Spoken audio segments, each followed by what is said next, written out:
যার তলদেশ দিয়ে নহর প্রবাহিত এবং সকলকে দাঁড়িয়ে 1 মিনিট নীরবতা পালন করার জন্য শুভেচ্ছা বক্তব্য নিয়ে আসছেন।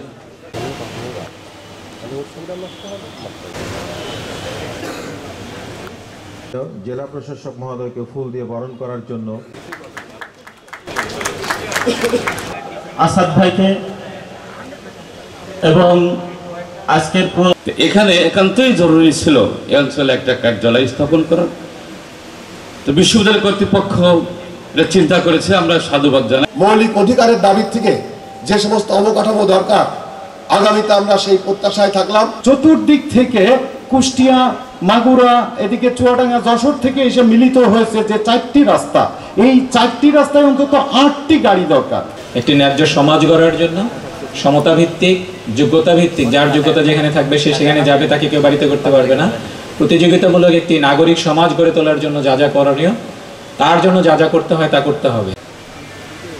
আপনার আগামী প্রজন্মের জন্য একটি সুন্দর ঝিনাইদহ উপহার হিসেবে রেখে যাওয়ার জন্য আজকে দুর্নীতিবাজদের নাম দেন। আমরা আপনাদের সেই নাম গোপন রাখব। আইনি প্রক্রিয়ার মধ্য দিয়ে সমস্ত দুর্নীতিবাজদেরকে আমরা সামনে এনে মুখোশ উন্মোচন করতে চাই। আমাদের সেই সংগ্রামে আমরা আপনাদেরকে সাথে চেয়েছি। প্রিয় উপস্থিতি, এখানে উন্নয়নের কয়েকটি বিষয় আমার কাছে দাবি করা হয়েছে। বলা হয়েছে ট্রেন লাইনের কথা।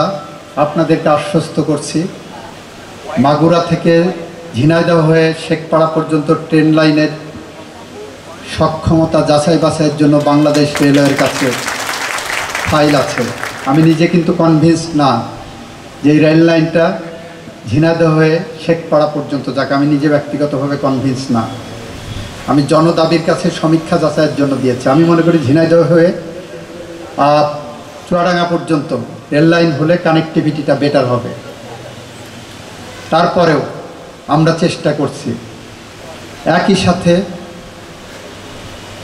গত সপ্তাহে আমাদের মাননীয় যোগাযোগ উপদেষ্টার সাথে একটা জাতীয় গুরুত্বপূর্ণ আলোচনার জন্য বসেছিলাম। বসে আমি প্রথম কথা বলেছি যে আমি অংশগ্রহণ করব যদি আপনি আমার একটা দাবি মানেন। তো উনি তো বলেন কি দাবি? আমি বললাম ফরিদপুরের শহর থেকে ভাঙ্গা পর্যন্ত যে রাস্তাটা আছে, এই রাস্তা দিয়ে ঢাকায় ফিরতে আমার ঝিনাইদহের লোকজনের অনেক অসুবিধা হচ্ছে।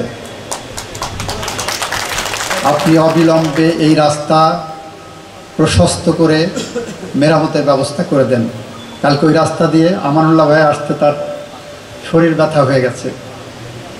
উনি ওই দিনই সাথে সাথে পদক্ষেপ নিয়েছেন এই রাস্তাটা যত দ্রুত সম্ভব কাজ শুরু করানোর জন্য। আশা করি এটা হবে।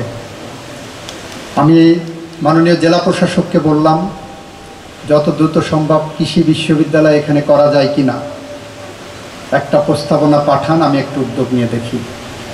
সব কিছু আমার পক্ষে সম্ভব না, কিন্তু উদ্যোগ নিতে আমাদের কোনো সমস্যা নেই। এখানে দাবি এসেছে আরও দু একটি,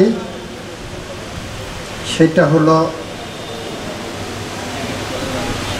মেডিকেল কলেজ। মেডিকেল কলেজ অনেকটা কমানো হচ্ছে। মেডিকেল কলেজ কমানোর একটা কারণ হলো অন্যান্য বিশ্ববিদ্যালয়ের অন্য সাবজেক্টের মতো মেডিকেল সাবজেক্ট কিন্তু সার্টিফিকেট বিক্রি করার জায়গা না। মেডিকেল বিশ্ববিদ্যালয় থেকে যদি একজন ডাক্তার প্রপারলি চিকিৎসা নিয়ে না আসেন, তাহলে রোগীকে ভুল চিকিৎসা দিলে মানুষের স্বাস্থ্য খাত খারাপ অবস্থায় যাবে। এই সেক্টরের কোয়ালিটি নির্ধারণ করার জন্য, নিয়ন্ত্রণ করার জন্য, সংরক্ষণ করার জন্য সরকারি পলিসি তারা বিবেচনা করছেন। সেই বিবেচনার সাথে আমি একমত এবং সাথে আছি। মব জাস্টিস করা একটা সভ্য সমাজে সাজে না। হাতের 5 আঙ্গুল কখনো একরকম হবে না, এটা মনে রাখবেন আপনারা। সবাই একই মতের পথের হবে না। ওই লোক, ওই শিক্ষক, ওই অধ্যক্ষ যদি কোনো ধরনের ক্রিমিনাল অ্যাক্টিভিটিসের সাথে জড়িত থাকে, যেটা অ্যাটর্নি জেনারেল মহোদয় বলেছেন, যদি কোনো ধরনের অন্যায় কাজের সাথে যুক্ত থাকেন, যদি কোনো ধরনের ঘুষ লেনদেনের সাথে জড়িত থাকেন, টাকা পয়সা নেওয়ার জন্য জড়িত থাকেন, তাহলে আমাদেরকে দরখাস্ত দিবেন, আমরা তদন্ত করে ব্যবস্থা করব। এইটাই একটা সভ্য সমাজের আইনের শাসন এবং একটা সভ্য সমাজের লক্ষণ। আমরা শিক্ষার পরিবেশটা ফিরিয়ে আনার চেষ্টা করেছি। আমরা বসার পরে দেখলাম যে সিলেবাসটা আছে, যে সিলেবাসটা পড়ানো হচ্ছে, এই সিলেবাস দিয়ে একটা দেশের, একটা জাতি কোনোভাবে উন্নত হতে পারে না।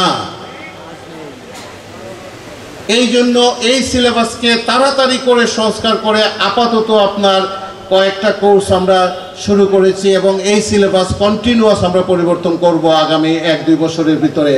এবং জাতীয় বিশ্ববিদ্যালয়ের সিলেবাস হবে সিঙ্গাপুর, মালয়েশিয়া, ইন্দোনেশিয়া এবং আমাদের আশেপাশের দেশগুলো যারা আছে, আমি আমেরিকা কানাডার কথা বলতে চাই না, এই রকম কাছাকাছি মানের সিলেবাস। এই সিলেবাস দিয়ে চতুর্থ শিল্প বিপ্লব তো দূরের কথা, প্রথম শিল্প বিপ্লব আপনারা আমাদের বাচ্চারা কিছু করতে পারবে না। আমাদের বাচ্চাদের জন্য দরকার ইংরেজি স্কিল, আইসিটি স্কিল, আমাদের বাচ্চাদের জন্য দরকার আর্টিফিশিয়াল ইন্টেলিজেন্স, আমাদের বাচ্চাদের জন্য দরকার ডেটা সায়েন্স, আমাদের বাচ্চাদের জন্য ডেটা অ্যানালিটিক্স। ঝিনাইদহে পড়াশোনা করবে, ঝিনাইদহ থেকে পড়াশোনা করে চলে যাবে কানাডাতে, আমেরিকাতে, ঢাকাতে যাওয়ার তার কোনো দরকার নাই। আমরা এইরকম স্বপ্ন দেখতে চাই।